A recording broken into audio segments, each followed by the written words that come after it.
ICC మహిళా ప్రపంచ కప్లో భారత్ విజయం సాధించింది. ఫైనల్లో దక్షిణాఫ్రికాపై 52 పరుగుల తేడాతో ఘన విజయం సాధించింది. సొంత గడ్డపై ఫైనల్కు చేరిన భారత్ ప్రపంచ కప్ సగర్వంగా చేజిక్కించుకుంది.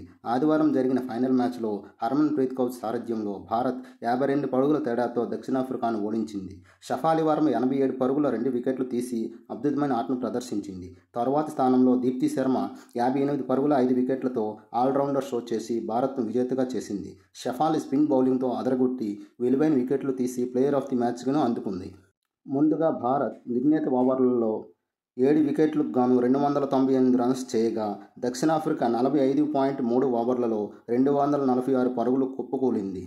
గతంలో 2 సార్లు అందినట్టు అంది చేజారిన వన్డే వరల్డ్ కప్ ఎట్టకేలకు వరించింది. ఆసక్తిగా సాగిన ఫైనల్లో షఫాలి వర్మ, దీప్తి శర్మ, స్మృతి మందాన భారీ స్కోర్లు సాధించి సౌతాఫ్రికాకు సవాల్ విసిరారు. అటు బౌలింగ్లోనూ దీప్తి, షఫాలి సత్తా చాటి విజయం వైపు అడుగులు వేశారు. 46వ ఓవర్లో 3వ బంతికి డీక్లర్క్ షాట్ కొట్టగా కెప్టెన్ హర్మన్ ప్రీత్ కౌర్ అందుకుంది. టోర్నీకి సరైన ముగింపునిచ్చింది.